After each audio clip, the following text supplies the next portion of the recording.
उपोषणामुळे मनोज जरांगे पाटील यांची प्रकृती नाजूक झाल्यामुळे राज्यातील मराठा समाज बांधव चिंताग्रस्त झाले। तर दुसरीकडे जरांगे पाटलांची भूमिका हायकोर्टात स्पष्टपणे मांडण्याचे निर्देश वकिलांना देण्यात आलेत आणि यावेळी राज्य सरकार आणि गुणरत्न सदावर्तेंनी काय भूमिका घेतली आहे पाहूया त्या संदर्भातला हा रिपोर्ट।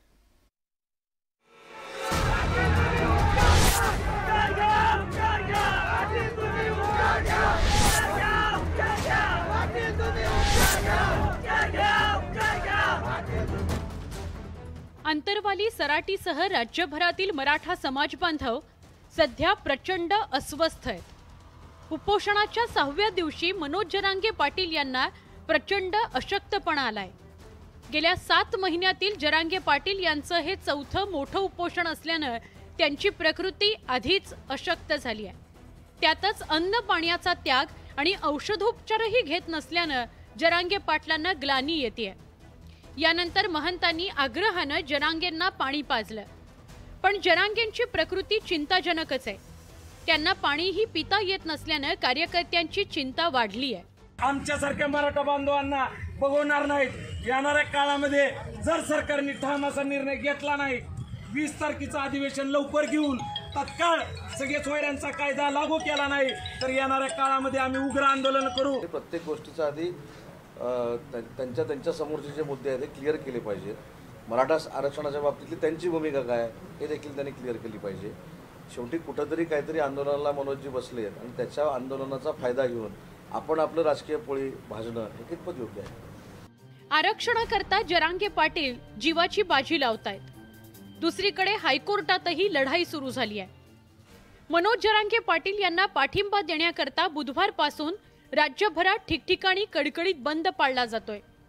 त्यावर वकील गुणरत्न सदावर्तेंनी आक्षेप घेतला। जरांगेचे सगळे आज बंद असलेली बारामती, धाराशिव, बीड, जालना ह्या सगळ्या कॉपी समोर ठेवल्या आणि सांगितलं की आमच्यासारखे सामान्य कष्टकरी ज्यांच्या हातावर पोट आहे असा बंद झाला तर वेस्ट बेंगॉलच्या उच्च न्यायालय केसमध्ये माननीय सर्वोच्च न्यायालयाने दिलेला निकाल आणि जरांगेच्याच केसमध्ये ॲडव्होकेट जनरल साहेबांनी दाखवलं की काय कशा प्रकारे आंदोलन करताय। उपोषणाच्या अधिकाराचा वापर करताना सार्वजनिक व्यवस्था आणि जनतेला त्रास होणार नाही अशी अपेक्षा हायकोर्टानं व्यक्त केली। तर मराठा आरक्षणासाठीची कायदेशीर प्रक्रिया सुरू असल्यानं आंदोलकांनी काही काळ वाट पाहिली पाहिजे अशी बाजू राज्य सरकारच्या वतीनं मांडण्यात आली। मनोज जरांगे पाटलांची भूमिका त्यांच्या वकिलांनी शुक्रवारी मांडावी असे निर्देश हायकोर्टानं दिलेत। 2:35-40 की त्यांनी दादांनी 2 सलाईन तिथे घेतलेला आहे आणि आज त्यांनी तो औषध उपचार सुरू केला आहे। या संदर्भात माननीय कोर्टाने उद्या तिथे माहिती घेण्यास सांगितलं आहे। नेमकं तुम्ही याच्याबद्दल काय तुम्ही औषध उपचार घेण्यासंदर्भात काय तुमचा रिस्पॉन्स आहे?